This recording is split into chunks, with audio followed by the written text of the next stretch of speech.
அனைவருக்கும் வணக்கம்.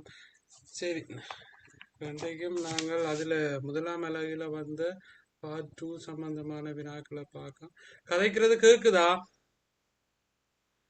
கதைக்கிறது கேக்குதாடா? ஆம் சார். சரி, ஓகே. இப்போ இதில் முதலாம் அலகில் வந்த பார்ட் 1 நாங்கள் ஓரளவு வினாக்கள் பார்த்துட்டோம். இன்றைக்கு நாங்கள் பார்ட் 2 வந்த வினாக்களை பார்ப்போம். அப்போ இது வழமையாக பார்ட் 2 வினாக்கள் வருது, சரிதானே? ஓகே, அப்போ அந்த இடையில விரைவாக பார்ப்போம். என்னண்டா நேரத்தையும் கருத்தில் கொண்டு. ஓகே, 2019 ஆண்டு வந்த வினா, கொழும்பு காலநிலை நிலையம் ஒரு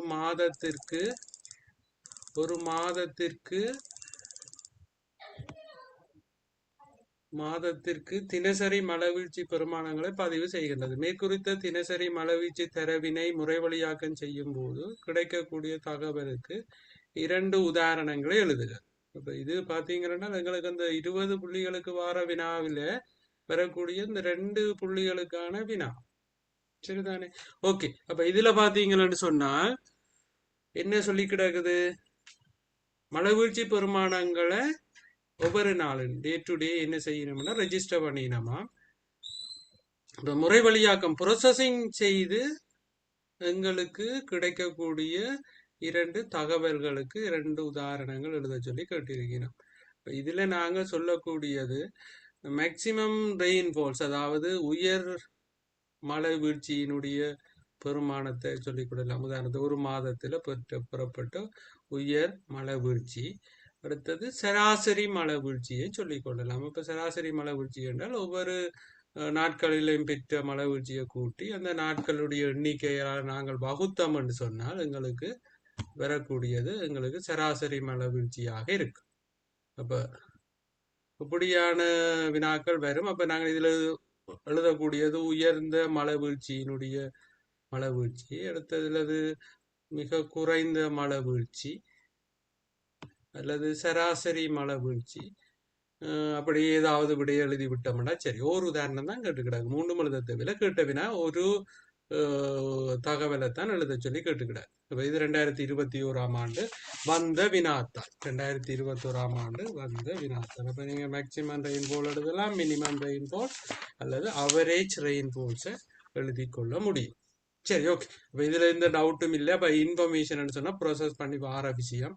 அப்போ அதை நீங்கள் அதுக்கேற்ற மாதிரி எழுதி விட்டீங்கன்னா சரி, ஓகே. அடுத்தது 2022 ஆண்டு வந்த வினா. பெரிய வந்தி மாதிரி இருக்கு, ஆனா ஒரு விஷயமும் இல்லை, சரிதானே? ஓகே, பாருங்க. அதுல நோயாளிக்கு ஏற்படும் வசதியினங்களை இழிவளவாக்குவது என்று சொல்றது குறைக்கிறதுக்கு கணனி மயப்படுத்தப்பட்ட சந்திப்பு நேரங்களினை அப்பாயின்மெண்ட் முன்னேற்பாடு செய்தல் ஷெடியூலிங் முறைமையை நடைமுறைப்படுத்துவதற்கு ஒரு மருத்துவமனையின் வெளிநோயாளர் பிரிவு தீர்மானித்து உள்ளது.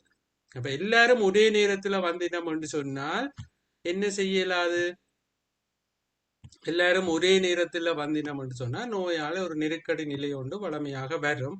அப்ப இதுக்கு பாத்தீங்கன்னா ஒரு ஷெடியூலிங், அப்போ ஒவ்வொன்றையும் ஒவ்வொரு நோயாளிகளையும் குறித்த நேரத்துக்கு ஷெடியூல் பண்றதுக்காக வெளிநோயாளர் ஓப்பன் பேஷண்ட் டிவிஷன் என்று சொல்றது உங்களுக்கு தெரியும், ஓபிடி தீர்மானித்து உள்ளது. அப்போ ஒரு மருத்துவமனையில் உள்ள வெளிநோயாளர் பிரிவு ஒரு குறிப்பிட்ட நேரத்தை அடிப்படையாக கொண்டு நோயாளர்களை பதிவு செய்யறதுக்கு ஷெடியூல் பண்ணி இருக்கின. இப்போ உதாரணத்துக்கு பார்த்தீங்கன்னு சொன்னால் ஒரு 5 நிமிஷத்துக்கு ஏற்ற மாதிரி பிரித்து அவர்களை ஒரு ஷெடியூல் பண்ண போயினோம். ஓகே, ஓபிடி ஆனது ஒவ்வொரு நாளும் மதியம் 12 தொடக்கம் பிற்பகல் 1 மதிய போசன இடைவேளையுடன் முற்பகல் பாத்தீங்கன்னா மதியம் 12 மணி பிற்பகல் 1 மதிய போசன இடைவேளையுடன் முற்பகல் 8 தொடக்கம் 2 மதியம் 12 மணிலிருந்து 1 மணித்தியாலம் அவைக்கு மதிய போசன இடைவேளையா. 8 மணியிலிருந்து 5 மணி வரையும் நோயாளிகளுக்கு திறந்திருக்கு. 12லிருந்து 1 வரையும் அவைக்கு இன்டர்வல், அவர்கள் மதிய போசன இடைவேளை. ஆனால் 8 மணியிலிருந்து 5 மணி வரையும் பின்னேரம் 5 மணி வரையும் திறந்திருக்கு. ஓபிடி ஒவ்வொரு மழுத்தியாலத்தையும் 15 நிமிட நேரங்களாக பிரித்து அத்தகைய ஒவ்வொரு வேளைக்கும் 3 நோயாளிகள் வீதம் குறித்தொதுக்குவதற்கு தீர்மானித்துள்ளது. வடிவாய் சொல்லி கிடக்குது பாருங்க. 15 ஒவ்வொரு மணித்தியாலத்தையும் 15ஆக நிமிட வேளையாக பிரிச்சோம்னா எங்களுக்கு 4 ஸ்லாட் வரும். 15 15 இன்னொரு 15 15 15 30 45 60 சொல்லி ஒரு மணித்தியால 60 நிமிடம் 15ஆல பிரிச்சோம்னா எங்களுக்கு 4 இடைவெளி வரும். ஒவ்வொரு வேளைக்கும் அந்த ஒவ்வொரு 15 நிமிஷத்திற்கும் 3 நோயாளிகள் வீதம் குறித்தொதுக்குவதற்கு தீர்மானிக்கப்பட்டுள்ளது. ஒரு நோயாளிக்கு 5 நிமிஷம் மாதிரி தான் வரும். சரிதானே? அப்போ 4 சுழற்றிலையும் ஒரு சுழற்றுக்கு 3 நோயாளிகள் வீதம் குறித்தொதுக்குவதற்கு தீர்மானித்துள்ளது. மேற்கொள்ளப்படும் ஒவ்வொரு சந்திப்பு நேரத்திற்கும் உத்தேசிக்கப்பட்ட அக்கணனி முறைமையில் 5 தகவல்கள் தேக்கி வைக்கப்படும். சரிதானே? ஒவ்வொரு சந்திப்பு நேரத்தில் அவர் சந்திக்கிற நேரத்தில் எங்களுக்கு எத்தனை தகவல்கள் சேமிக்கப்படும் என்று சொன்னால் 5 தகவல்கள் தேக்கி வைக்கப்படும். அது தரவு அவர் கொடுக்கிற விஷயம் சம்பந்தமான இன்ஃபர்மேஷன். அப்ப நோயாளியின் அடையாள அட்டை, தேசிய அடையாள அட்டை, நேஷனல் ஐடென்டி கார்டு, பெயர், தொலைபேசி எண் ஆகிய அத்தகவல்களின் 3 ஏனைய 2 தகவல்களையும் எழுதுக. இதுல பெரிய பந்திதான். ஆனால் வேற விஷயங்கள் பெரிதாக ஒன்றுமே இதுல இல்லை. நீங்கள் என்னென்ன தகவல்களை அதுக்குள்ள கொடுக்க வேணும். இப்ப உதாரணத்துக்கு இது சும்மா நார்மலாக நாங்கள் ஒரு பேஷண்ட்டை நாங்கள் ரெஜிஸ்டர் பண்ணி கொடுக்கறதுலேயும் இப்படியான அடிப்படை ஒரு பேசிக் தகவல்களை கேட்டுத்தான் எங்களுக்கு ஷெடியூல் பண்ணிவிடும். இப்போ கால் பண்ணி இப்போ உதாரணத்துக்கு பார்த்தீங்கன்னா நாங்கள் ஒரு ஹாஸ்பிட்டலுக்கு உதாரணத்துக்கு சென்ட்ரல் நர்சிங் ஹாஸ்பிட்டலுக்கு கால் பண்ணினா அவர்கள் உடனே கேட்பினா உங்களோட தொலைபேசி இலக்கம் என்னன்னு கேட்பினா. அப்போ அதுக்கு பிறகு அவர்கள் பேர் அதுகள் பிரிமிலரி எங்களுக்கு அடிப்படையான சில தரவுகளை எங்கள்கிட்ட தேடி கேட்டு பெற்றுக்கொள்ளுவீங்க. அப்ப நாங்கள் அதுகளை கொடுத்துத்தான் நாங்கள் அதுக்குரிய புக்கிங்கை நாங்க செய்து கொள்வோம். இது வளமையாக நடக்கிற ப்ரோசஸ் தான், புதிய விஷயம் என்று இல்லை. சரி, ஓகே. அப்ப நாங்கள் இதை விட வேற என்ன தரவுகளை நாங்கள் கொடுத்து கொள்வோம். சரிதான். அப்ப நாங்கள் இது உண்மையிலே பார்த்தீங்கன்னா அவர்களுடைய வசதிக்காக நாங்கள் இது செய்யறபடினால அவர்கள் ஒரு கன்வீனியன்ஸான ஒரு டேட் ஒன்று உங்களுக்கு கேட்பினோம். அதே வேளை அந்த டைம் நேரம் அல்லது நேர எல்லை, இது நேர இடைவெளி, அதுக்காக நாங்கள் அந்த உண்மையிலே இந்த முறைமையை உருவாக்குறதுக்கு நோக்கம் என்னன்னு சொன்னால் ஒரு மணித்தியாலத்துல 4 சுழட்டாக பிரிச்சுதுன்றது உங்களோட அலைச்சலை குறைக்கிறதுக்காண்டி. சரிதானே? அப்ப அதை நாங்க யூஸ்ஃபுல்லாக பயன்படுத்துறதுக்கு என்ன எழுத வேணும். இப்ப முக்கியமான தகவல்கள் மேல உள்ள அந்த பந்தியில சொல்லப்படுறதன் படி எங்களுக்கு திகதியை சொல்ல வேணும். அதே நேரத்துல நீங்கள் எத்தனையாவது மணித்தியாலம் என்ன நேர இல்லைக்க வர போறீங்க. உதாரணத்துக்கு 8 மணிக்கு தான் பெற போறோம். அடுத்தது 8:15 வருவேன், 8:15 வர போறேன், அல்லது 8:30 வருவேன், அல்லது 8:45 வருவேன், அல்லது 8:45 வருவேன் சொல்ல வேணும். பேபி பாத்தீங்கன்னா 4 சொல்லட்டு 8 மணி, 8:15, 8:30, 8:15 ஒரு சொல்லட், 8:30 ஒருக்கா, 8:45 ஒருக்கா, எங்களுக்கு இப்ப 4 சொல்லட் பேர். சரிதான். அப்ப அதுல எந்த சொல்லட்டுக்கு வரும். அதே மாதிரி 9 மணிக்கும் 9 மணிக்கு ஒரு கால், 9:15 ஒரு கால், 9:30 ஒரு கால், 9:45 ஒரு கால் வரும். அந்த நேர இல்லையே நீங்கள் அதுல சொல்லிக்கொள்ள வேணும். விளங்குதானே? ஓகே. அப்ப நீங்கள் அந்த சொல்லட்டு சரியான முறையில செய்ய வேணும். அப்ப கொடுக்க வேண்டியது மேலதிகமான 2 தகவல்கள் என்னன்னு சொன்னா நீங்கள் செல்ல வேண்டிய திகதி அல்லது திகதிக்குரிய நாள் என்று சொன்னா டேட். அடுத்தது பாத்தீங்கன்னா அந்த நேர எல்லை அல்லது நேரம். சரிதான். அதுல பயன்படுத்தப்பட்ட சொற்களை பயன்படுத்துறது நெல்லாம். அதுல நான் நினைக்கிறேன் என்ன சொல்லு பயன்படுத்தினீங்கன்னு சொன்னா பிரித்து அதை ஒதுக்குவதற்கு தீர்மானித்தது. ஒவ்வொரு மனது இடைவேளையுடன் நேர இல்லை என்று சொல்லியிருக்கணும். என்ன ஓகே, நேர இல்லை என்று சொல்லிக்கொள்ளலாம், அல்லது நேரம் என்று சொன்னாலும் பிரச்சனை இல்லை. சரி, ஓகே. அப்ப அதுக்கு நீங்க திகதி அல்லது நேர இல்லையே சொல்லிக்கொள்ளலாம்.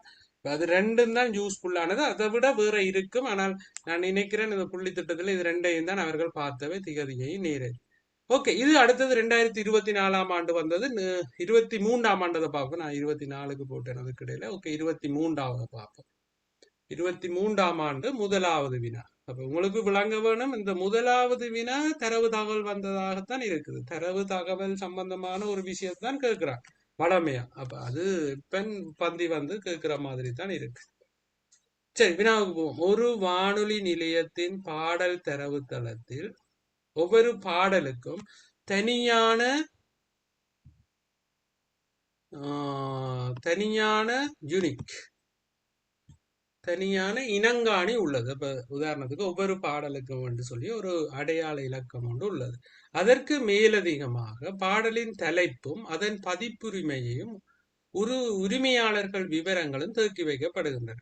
இப்ப பாடலுக்குரிய டைட்டில் இருக்கும், அதுக்கு பதிப்புரிமை உரிமையாளர் விவரம் இருக்கும், அதுகளும் மேலதிகமாக தனியான இலக்கம் 3 விஷயம் சொல்லிட்டான். பாடலுடைய இலக்கம் சொல்லிட்டான், தலைப்பு சொல்லிட்டான், பதிப்புரிமை உரிமையாளருடைய விவரம், அப்படியான விவரங்கள் சேமிக்கப்பட்டிருக்குமா.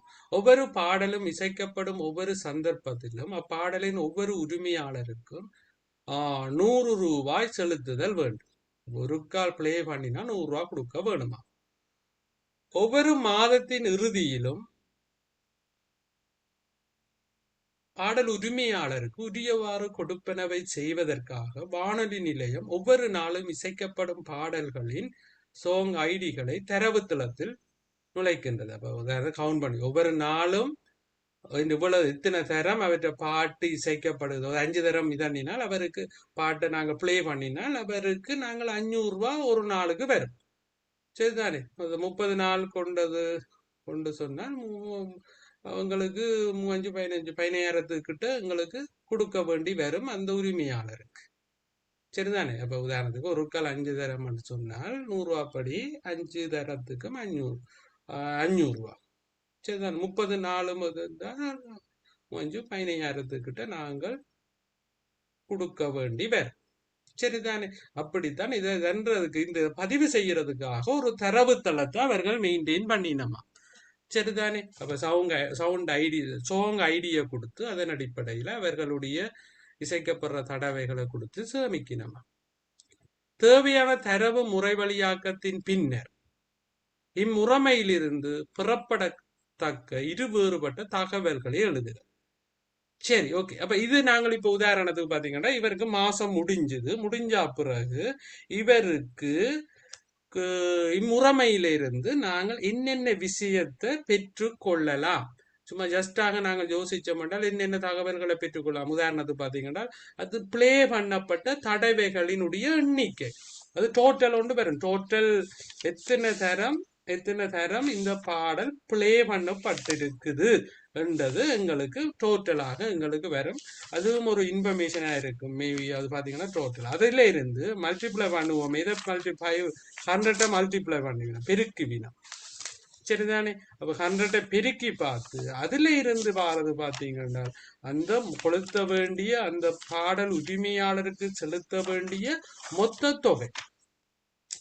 சரிதானே. மொத்த தொகை. அப்ப 2 விஷயமும் பேசிக்கான என்ன சொல்றது, ஒரு சிக்னிபிகண்டான தகவல்களாக இருக்கும். அப்ப பிளே பண்ண பாடல் அப்ப சரியான முறையில் எழுத விடைய நாங்கள் எப்படி எழுதுவோம், பாடல் இசைக்கப்பட்ட தடவைகளின் எண்ணிக்கை. அப்படித்தான் சொல்லியிருக்கோம், பாடல் இசைக்கப்பட்ட தடவைகளின் எண்ணிக்கை. அடுத்தது பாடலின் உரிமையாளருக்கு செலுத்த வேண்டிய மாதாந்த மொத்த தொகை. சரிதானே. மொத்த தொகை என்று போட்டாலும் பரவாயில்லை, மாதாந்த மொத்த தொகை என்று போட்டுக்கொள்ளலாம், அல்லது மொத்த பணப்பெறுமதி அதுகளையும் போட்டுக்கொள்ளலாம். சரிதானே. இதை விட வேற விஷயங்களும் வரும். பாடல்கள் அனைத்து பாடல்களினுடைய மொத்த எண்ணிக்கை அப்படி ஏதாவது எழுதி கொள்ளலாம். ஆனா முக்கியமான 2 நாங்க சொல்லிக் கொள்ளலாம். இசைக்கப்படுற குறித்த ஒரு பாடல் இசைக்கப்பட்ட தடவைகளின் மொத்த எண்ணிக்கை, அடுத்தது பாடல் உரிமையாளருக்கு செலுத்த வேண்டிய மொத்த தொகை, மாதாந்த மொத்த தொகை என்று போடலாம். மொத்த தொகை என்று போட்டாலும் அவ்வளவு பிழை இல்லை. சரிதானே. ஓகே. அப்ப 2 விஷயம் எழுதியாச்சு. இதை விட வேற விஷயங்களும் எழுதலாம். அந்த புள்ளி திட்டத்துல வேற விஷயங்கள் சொல்லியிருக்கு. நான் முக்கியமான விஷயம் அதுதான் இந்த பேப்பர்ல எதிர்பார்க்கப்படுற முக்கியமான விடை அதுதான். இந்த 2 தான். இதை விட வேறையும் சிலது பிள்ளைகள் எழுதும், வேற சொற்பிரயோகத்தில் எழுதுவினா அப்ப அந்த பிரயோகங்கள் எழுதுறதுகளுக்கும் புள்ளிகள் வழங்கப்படும். இப்ப உதாரணத்துக்கு மொத்த தொகை, பாடல் மொத்த தொகை என்று சொன்னால் அதுக்கு குலகூட இல்லாத, ஆகவே அதுகளும் ஒரு சரியான விடையா வரும். ஆனா நாங்கள் சரியான முறையில விடை எழுதி கொள்வோம். சரிதானே. இசைக்கப்பட்ட பாடல்களுக்கான உரிமையாளருக்கு செலுத்த வேண்டிய மொத்த தொகை, இசைக்கப்பட்ட பாடல்களுடைய தடவைகளின் எண்ணிக்கை. ஓகே. அடுத்தது 2024ஆம் ஆண்டு வந்தது. இது நிறைய பிள்ளைகள் இந்த வினாவுக்கு பிழையாக எழுதியிருந்தாங்க. 2024ஆம் ஆண்டு வந்தது. நான் இது பார்த்த பொழுது சின்ன பிள்ளைகளுக்கு அந்த எண்ணக்கரு விளங்கியில பிள்ளைகளுக்கு மாத்திரமில்லை பல பேருக்கு இந்த கேள்வி என்னத்துக்காக கேட்டது என்றது சம்பந்தமாயும் விளங்கியது. இறுதி பரீட்சையில் வார வினாக்கள் சில சில நுட்பங்களோட வந்தது. ஆனால் இதற்கு வடிவ வாசிக்கும். அப்ப 2024ஆம் ஆண்டு 25 நடந்தது, 24க்குரிய பேப்பர். ஓகே, வடிவ வாசிப்பம் பார்த்தீங்கன்னா இப்ப தரவு தகவல் சம்பந்தமானதான் இது ஒரு பிரயோக வினாத்தான். சரிதானே? ஓகே, அப்ப ஒரு ஒன்றில் ஏபிசி ஆகிய 3 நகரங்களுக்கு 3 நகரங்களுக்கு இடையிலான வீதி தொடர்புகள் காட்டப்பட்டுள்ளன. அப்ப உதாரணத்துக்கு ஏபிசி படத்துல பாருங்க, அதுல ஏபிசி என்று 3 நகரங்கள் மார்க் பண்ணி இருக்கணும். அது தெளிவாக தெரியுது. சரிதானே? அப்ப இந்த உதாரணத்துக்கு பாத்தீங்கன்னா பிக்கும் சிக்கும் ஒரு நேர்கோட்டிலான ஒரு இணைப்பு தான் இருக்குது. ஆனால் மற்றதுகளுக்கு இடையில ஒரு வளைந்த தொடர்பு, ஒரு வீதி ஒழுங்கு தான் இருக்குது. இதுல பாக்கங்களுக்கு விளங்குது. காட்டப்பட்டுள்ளன. நகரங்களுக்கு இடையிலான தூரங்களையும் வெவ்வேறு வீதி துண்டங்களில் வாகனங்கள் செல்லும் சராசரி கதிகளும் அடங்கிய அட்டவணை கதிகளையும் அட்டவணை ஒன்று காட்டுகிறது. அப்ப ஏக்கும் பிக்கும் இடையில 10 கிலோமீட்டர்.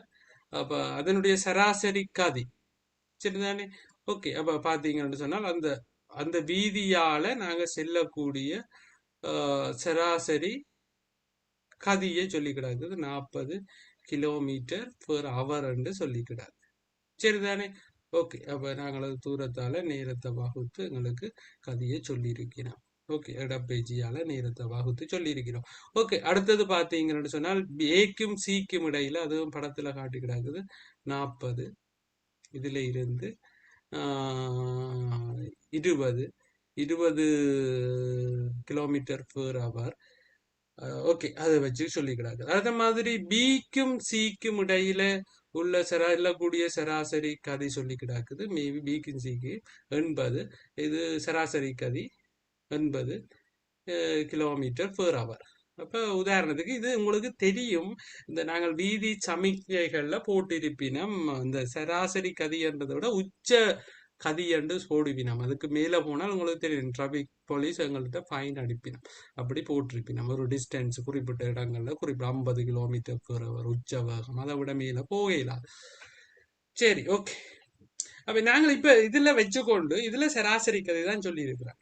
இப்ப இந்த முறைப்படிப்படுத்தலின் பின்னர் இந்த தரவுகளிலிருந்து பெற்றுக்கொள்ளக்கூடிய தகவல்கள் இரண்டினை எழுத சொல்லி கேட்டிருக்கிறோம். அப்ப உங்களுக்கு தந்திருக்குது என்ன? தூரமும் சராசரி கதையும் தந்திருக்கு. அப்ப உங்களுக்கு தெரியும், அந்த விஞ்ஞானத்துல படிச்சிருப்பீங்க, உங்களுக்கு தூரமும் கதியும் தந்திருந்தால் உங்களுக்கு நேரத்தை உங்களால கால்குலேட் பண்ண முடியும். சரிதானே? அப்ப உதாரணத்துக்கு பாத்தீங்கன்னு சொன்னால் இதுல பாத்தீங்கன்னா அவர் 40 கிலோமீட்டர் பெர் அவர் இதுல போறார், வேகத்துல போறார். அவருக்குரிய காணப்படுற தூரத்தை பார்த்தீங்கன்னு சொன்னா 10 கிலோமீட்டர் தூரம் காணப்படுது. ஆகவே இவருக்கு உண்மையாக எவ்வளவு நேரம் எடுக்கும் என்றதை நாங்கள் கால்குலேட் பண்ணி எடுக்கக்கூடியதாக இருக்கு. தூரத்திலிருந்து எங்களுக்கு நேரத்தை வகுத்தோம்தான் எங்களுக்கு என்ன வர்றது? கதி வரும். சரிதானே? ஓகே, தூரத்தில இருந்து நாங்கள் நேரத்தால வகுத்து தான் நாங்கள் கதியை எடுக்கக்கூடியதாக இருக்கும். அப்ப நாங்கள் அந்த சமன்பாடை பயன்படுத்தி இதுல இருந்து அவர் நேரத்தை என்ன செய்து கொள்ளலாம்? கால்குலேட் பண்ணி எங்களுக்கு எடுக்கக்கூடியதாக இருக்கும். இந்த சமன்பாடை பயன்படுத்தி எடுக்கக்கூடியதாக இருக்கும். அப்ப நாங்கள் இதோட எக்ஸ்ட்ரா பண்ணி எடுக்கிறதுன்னு சொன்னா இவர் நேரத்தை கால்குலேட் பண்ணி எடுத்துக்கொள்ளலாம். இதுல இருந்து அவர் நேரத்தை கால்குலேட் பண்ணி எடுத்துக்கொள்ளலாம். முக்கியமாக பாத்தீங்கன்னா இவர் செல்றதுக்கு எடுக்கிற நேரம், குறிப்பிட்ட ஒரு பாத துண்டத்திற்கு எடுக்கக்கூடிய நேரத்தை எடுத்துக்கொள்ளலாம். அதை விட பாத்தீங்கன்னு சொன்னால் இதுல பயன்படுத்தக்கூடிய குறுகிய பாத துண்டத்தை எடுத்துக்கொள்ளலாம். இப்ப உதாரணத்துக்கு பாத்தீங்கன்னு சொன்னா இதுல ஏபிசி இதுல பாத்தீங்கன்னா தூரத்துல மிகவும் குறைவாக இருக்கிறது ஏபி துண்டம். சரிதானே? மிக குறுகிய பாத துண்டம். அப்ப ஏபி எல்லாத்தையும் ஒப்பீடு செய்யணும், தூரத்துல வச்சுக்கொண்டு ஒப்பீடு செய்யவர். சரிதானே? அடுத்தது மிக கூடிய பாதை. நீண்ட தூரம் காணப்படுற பாதை. அது நாங்கள் இதில் ஒப்பீடு செய்தோம்னு சொன்னால் பிசி பாத துண்டம் தான் என்ன எங்களுக்கு மிகவும் கூடிய நீண்ட பாத துண்டமாக இருக்கு. சரிதானே? ஆனால் அதே நேரம் நாங்கள் இதுல இருந்து நாங்கள் வேற எக்ஸ்ட்ராக்ட் பண்ணி எடுக்கக்கூடியது இந்த தரவுல இருந்து ஒவ்வொரு பாத துண்டத்துக்கும் எடுக்கிற நேரம். சரிதானே? இது நாங்கள் ஒரு கணிதல் செயற்பாடை செய்துதான் எடுக்க வேண்டும். சரிதானே? அதுவும் ஒரு சரியான விட எடுக்கக்கூடிய நேரம். சரிதானே? ஒவ்வொரு பாத துண்டத்துக்கும் எடுக்கக்கூடிய நேரம், அதையும் நாங்கள் சொல்லிக் கொள்ளக்கூடியதாக இருக்கு. சரி, இதுல கேட்கறது பாத்தீங்கன்னா 2 தகவல்களை குறிப்பிட சொல்லித்தான் கேட்டிருக்கீங்கன்னா, அப்ப நீங்கள் முதலாவது தூரம் சம்பந்தமாக நீங்க சொல்லிக் கொள்ளலாம். அதுல மிக குறுகிய பாதை எது, மிக கூடிய பாதை என்று சொல்லிக் கொள்ளலாம். அதே மாதிரி வேகத்தை வச்சு கொண்டு சொல்லலாம். சராசரிக்கு அது கூடினது பாத்தீங்கன்னா பிசி. அப்ப மிக கூடிய வேகத்தையுடைய சராசரி கதியுடைய பாதை எதுன்னு சொல்லிக் கொள்ளலாம். மிக கூடிய சராசரி கதி பாதை துண்டம், வீதி துண்டம். அடுத்தது மிக குறைந்த சராசரி கதையுடைய வீதி துண்டம் என்று சொல்லிக் கொள்ளலாம். சரிதானே? ஓகே, அப்ப இதுல சொல்லுங்க அப்ப எந்த வழியால போறது நாங்கள் விரைவாக போகக்கூடியதாக இருக்கு. இந்த இதுல வச்சுக்கொண்டு உங்களுக்கு பார்க்கல பாத்தீங்கன்னு சொன்னால் எந்த வழியால போறது விரைவாக போகலாம். அபிபர்மன் சொல்லுங்க அப்ப எந்த பாதையால நாங்கள் விரைவாக போகலாம், எந்த பாத துண்டம் எங்களுக்கு விரைவான பிரயாண பாதையை கொண்டதாக இருக்கு.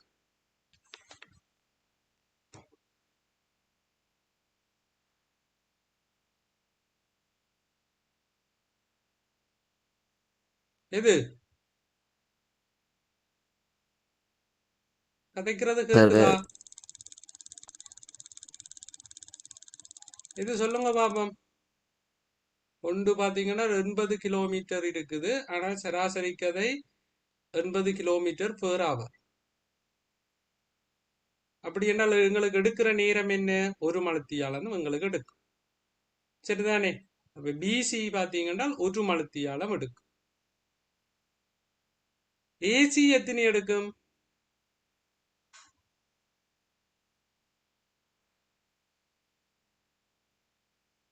ஏசி எத்தனை எடுக்கும்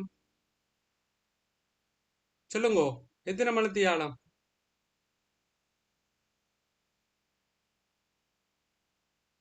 ஏசி சராசரி கதி 20, தூரம் 40 கிலோமீட்டர். அப்ப எங்களுக்கு எடுக்கிற நேரம் எவ்வளவு?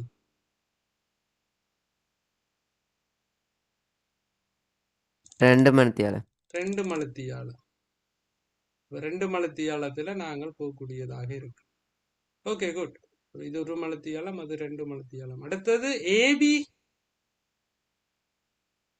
தூரம் 40 கிலோமீட்டர், சராசரி கதி 40.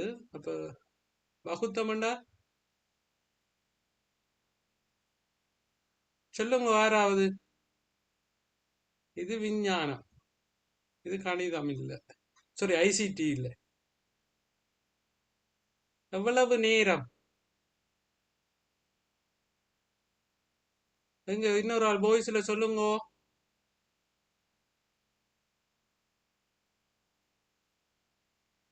காமழுத்தியாலம் என்ன? ஓகே, அப்ப இதுவும் படி பாத்தீங்கன்னா இது ஒரு மணித்தியாலம், அது 2 மணித்தியாலம், இது கால் மணித்தியாலம். ஆகவே எங்களை பொறுத்தவரையில விரைவான பாதையை கொண்டது ஏபி தான் எங்களுக்கு விரைவான பாத துண்டமாக இருக்கும். அப்ப இதுல இருந்து நாங்கள் இந்த வழி மிக குறுகிய வழி என்றதை கழிஞ்சு கொள்ளலாம். நீங்கள் எழுத வேண்டியது மிக குறுகிய வழி, மிக குறுகிய நேரத்துல செல்லக்கூடிய வழி. சரிதானே? அது தூரத்தையும் கதியை வச்சுக்கொண்டு கால்குலேட் பண்ணலாம். என்ன மிக குறுகிய, அதே மாதிரி இன்னொன்று சொல்லலாம், மிக கூடிய நேரத்துல செல்லக்கூடிய மிக கூடிய நேரம் எடுக்கிற பாத துண்டம். அப்படித்தான் எழுத வேணும். நீங்க செலக்ட் பண்ணக்கூடாது. தகவல் கேட்டு கிடக்க மிக குறைந்த அல்லது மிக கூடிய வழி துண்டம் என்று நீங்க சொல்லிக் கொள்ளுங்க. சரிதானே? இதுல எதுவும் டவுட் இருக்கா? முதலாவது ஒப்பிட்டு சொல்றதான் மிக கூடிய பாத துண்டம் இதென்று கண்டுபிடிக்கலாம், மிக குறைந்த தூரத்தை கொண்ட பாத துண்டம் இதென்று கண்டுபிடிக்கலாம், மிக கூடிய கதியை கொண்ட பாதத்துண்டம் இதென்று கண்டுபிடிக்கலாம். மிக குறைந்த பாதத்துண்டத்தை கண்டுபிடிக்கலாம். அடுத்தது விரைவாக செல்லக்கூடிய பாதத்துண்டம் என்னன்னு கண்டுபிடிக்கலாம். மெதுவாக, அதாவது தாமதமாக அல்லது அப்படியான நேரத்தோடு ஒப்பிட்டு செல்லக்கூடிய பாதத்துண்டம் என்றதையும் கண்டுபிடிக்கலாம். இப்படி ஏதாவது ரெண்டு எழுதி விட்டீங்கன்னா சரி. இது விளக்கம் கிளியரா? விளக்கம் கிளியரா? சரி, ஓகே. அப்ப உங்களுக்கு தெரியும். அப்ப முதலாவது இது எல்லாருக்கும் விளங்கும். உங்களுக்கு ஏற்கனவே உள்ள சிலபஸ்ல இருக்கிற விஷயம் தான். ஓகே, அடுத்த வினாவுக்கு போவோம். ஓகே, அப்ப இது வளமையாக வந்ததுதான். நீங்கள் அதை பார்த்துக்கொள்ளுங்க. ஓகே, 2025ஆம் ஆண்டு, அப்ப போன முறை வந்தது. ஓகே, இதுவும் ஒரு நல்ல வினாத்தான். பாருங்க, விமான பயணி ஒருவர் 20 கிலோகிராம் நிறைய விஞ்சக்கூடாத ஒரு பையை மாத்திரம் காவி செல்வதற்கு அனுமதிக்கப்படுவர். அவ்விமான பயணியாகிய ராஜா தனது பையில் எடுத்துச் செல்வதற்கு விரும்பும் பல்வேறு நிறைகள் உள்ள பல பொருட்களை கொண்டுள்ளார் என கருதுக. இப்ப உதாரணத்துக்கு உங்களுக்கு தெரியும், ஒரு பிளைட்டுக்கு போய்க்கல எல்லாம் கூட குறைய கொண்டு போவீங்கன்னா அங்க வச்சு அதுகளை ரிட்டர்ன் பண்ணுவாங்க. வெயிட்டுக்கு பார்த்து 20 கிலோகிராமுக்கு மேல நீங்க கொண்டு போக இயலாது. ஆகவே அவன் நிறுத்து போட்டு அதுக்கு மேலே கொண்டு போக இயலாத பொருட்களை ரிட்டர்ன் பண்ணி போட்டு உங்களுக்கு திருப்பி தருவார்கள். அப்ப ஆகவே இவர் கொண்டு போற ராஜா பல பொருட்களை கொண்டு போறார். ராஜாவின் பயணத்தில் அப்பொருட்கள் பல்வேறு முக்கியத்துவம் வாய்ந்ததாக உள்ளன. அவர் நிறைய பொருட்களை கொண்டு போறார். ஒவ்வொரு ஒன்று முன்னுரிமை மட்டங்கள் வேற வேறு. சிலதுகள் அவசியமானது, சிலதுகள் ஓரளவு அவசியமானது, சிலதுகள் அவசியம் குறைஞ்சது, அப்படி என்று சொல்லி வெவ்வேறு பொருட்களை கொண்டு போறார் ஏர்போர்ட். ராயா தனது பையில் காவ வேண்டிய பொருட்கள் பற்றி தீர்மானிப்பதற்கு ஒரு செய்நிரலை எழுத வேண்டி உள்ளது. இச்செய்நிரலுக்கான இரு உள்ளீடுகளை எழுது. சரிதானே? அப்ப இதுக்கு கல்குலேட் பண்ணி தாரதுக்கு உங்களுக்கு தெரியும், ஒரு ப்ரோக்ராம் உண்டு. நாங்கள் இதுக்கு எழுத போறார். அவர் இம்பார்ட்டன்ஸ் படி பொருட்களை எடுத்து கொடுப்பார். சரிதானே? அந்த பொருட்களுடைய நிறைகள் எல்லாம் கூட்டுப்படும். அது லெஸ் தேன் ஈக்குவல் 20 கிலோகிராமை விட 20 கிலோகிராமை விட குறைவு அல்லது சமனாக இருந்தால் தான் ஓகே. ஒரு 18 கிலோகிராம் கொண்டு போகலாம், ஒன்றும் கொண்டு போகாமலும் போகலாம். 20 கிலோகிராமையும் கொண்டு போகலாம். ஆனால் 21 கிலோகிராம கொண்டு போக இயலாம். கதை விளங்குது தானே? ஒரு ஆள் ஒன்றையும் கொண்டு போகாம போகலாம், 5 கிலோகிராம கொண்டு போகலாம், 18 கிலோகிராம கொண்டு போகலாம், 19 கிலோகிராம கொண்டு போகலாம், 20 கிலோகிராமை கூட கொண்டு போகலாம், 21 கிலோகிராம கொண்டு போக கூடாது. அப்ப ஆகவே இவர் கொடுக்கிற பொருட்கள் எல்லாத்தையும் முன்னுரிமை அடிப்படையில் இவர் கொடுக்கிற பொருட்கள் எல்லாத்தையும் கூட்டி கூட்டி கூட்டி கூட்டி எப்ப 20 வருகுதோ அதோட அதுக்கு பிறகு பொருட்களை எடுக்கக்கூடாது. அப்படி ஒரு மென்பொருளை விருத்தி செய்யறதுக்கு இவர் அரு எழுத வேண்டி உள்ளது. ராயா காவ வேண்டிய பொருட்களை செலக்ட் பண்றதுக்கு ஒரு மென்பொருள் கட்டமைப்பு எழுத வேண்டி இருக்குதான். சரிதானே? ஆகவே இந்த மென்பொருளை கட்டமைப்பு விருத்தி செய்யறதுக்கு என்னென்ன உள்ளீடுகளை நாங்கள் கொடுக்க வேணும் என்றதுதான் இதுல கேட்டுக்கிறார். என்னென்ன உள்ளீடு? இது போன முறை வந்த வினாத்தான். சரிதானே?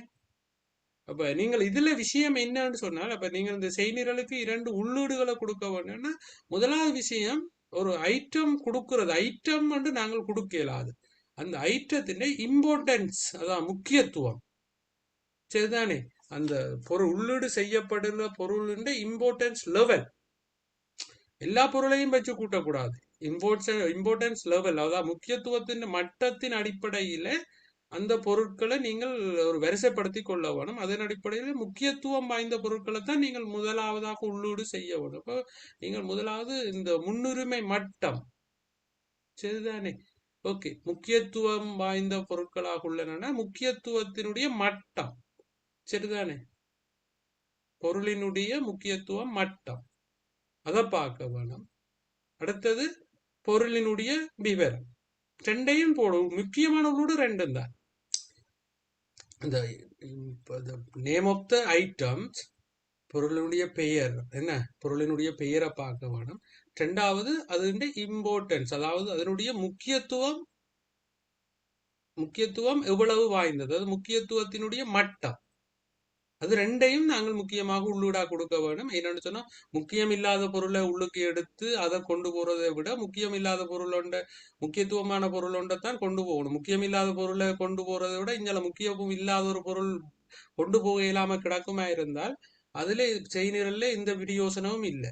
அப்ப அந்த முக்கியத்துவம் வாய்ந்த பொருட்களை உள்ளீடு எடுக்கக்கூடிய மாதிரி அந்த முக்கியத்துவத்தினுடைய மட்டத்தை தீர்மானிக்கிற மாதிரி நாங்கள் ஒரு தீர்மானத்தை எடுக்க வேண்டும். அப்ப இம்பார்ட்டன்ஸ் ஆஃப் த ஐட்டம்ஸ், அடுத்தது நேம் ஆஃப் த ஐட்டம்ஸ். அப்ப இது ரெண்டு முக்கியமான உள்ளீடுகளாக இருக்கு. சரிதானே? இந்த அது மிகவும் முக்கியமானது. நீங்கள் அதை விடை எழுதிக்குள்ள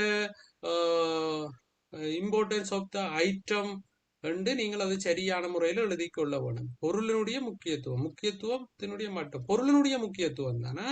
சும்மா முக்கியத்துவம் என்று எழுதக்கூடாது. நேம் என்றும் எழுதக்கூடாது. நேம் ஆஃப் த ஐட்டம், பொருளினுடைய பெயர், அது சரியான முறையில் குறிப்பாக எழுத வேணும். சும்மா பொதுவாக எழுதிக்கிட்டு வரக்கூடாது. என்னன்னா இரண்டு உள்ளீடுகள் அதை சரியா லிமிட் பண்ணி எழுத வேணும். சரிதானே? ஓகே. அப்ப அது ரெண்டையும் தான் நாங்கள் உள்ளீடாக கொடுத்து கொள்ள வேணும். பொருளினுடைய பெயர், பொருளினுடைய என்ன சொல்றது, அந்த முக்கியத்துவத்தினுடைய மட்டம். அப்ப இது ரெண்ட பழமையாக எங்களுக்கு வந்த பிரதானமான ஒரு விஷயங்களாக இருக்கு. ஓகே. அப்ப இதுல பாத்தீங்கன்னு சொன்னால் 2019ஆம் ஆண்டு இது பார்த்துட்டோம். 2020ஆம் ஆண்டு வந்தது பார்க்கல. இதுல ஒரு பாருங்க, 2020ஆம் ஆண்டு வந்தது பாடசாலைகள் மற்றும் உயர்கல்வி நிறுவனங்கள் ஆகிய இரண்டினதும் முகாமைக்கு கற்றல் முகாமைத்துவ முறைமைகளை பயன்படுத்துதல் ஒரு பொதுவான நடைமுறையாக இருந்து வருகின்றது. உங்களுக்கு தெரியும், லேர்னிங் மேனேஜ்மெண்ட் சிஸ்டம் என்று சொல்றது பிள்ளைகள். கற்றல் முகாமைத்துவ முறைமை என்று சொல்றது. உதாரணத்துக்கு நாங்கள் ஆசிரியர் மாணவர் நேரடியாக இருக்கிற வகுப்பறை மாதிரி இல்லாமல் வீட்டில இருந்தே நாங்கள் கற்றுற செயற்பாடு, மதிப்புற செயற்பாடு எல்லாத்தையுமே நீங்கள் அசைன்மெண்ட், உங்களுடைய எம்சிக்யூ அதிலெல்லாம் வீட்டில் இருந்து இணையத்தை பயன்படுத்தி ஒரு படிக்கக்கூடிய ஒரு கற்றல் முகாமைத்துவ முறைமையை பயன்படுத்துறது ஒரு பொதுவான நடைமுறையாக இருக்குது. கிட்டத்தட்ட நீங்கள் அந்த கூகுள் கிளாஸ் ரூம் மாதிரி பயன்படுத்தி நீங்கள் இப்ப நாங்கள் படிக்கிற ஜூம் அப்படியானதுகள் எல்லாம் அந்த கற்றல் முகாமைத்துவ முறைமை என்றது ஒரு கம்ப்ளீட் சொல்யூஷனாக இருக்கும். ஒரு பூரணப்படுத்தப்பட்ட ஒரு கற்றல் தீர்வாகத்தான் இருக்கும். நான் இது பகுதி பகுதியாகத்தான் நாங்கள் இதை பயன்படுத்துகிறோம். இது முழுமையாக இருக்கும். அதுல ஜூம் மாதிரி நேர வீடியோ கான்பரன்ஸ்ல படிக்கக்கூடிய மாதிரி இருக்கும்.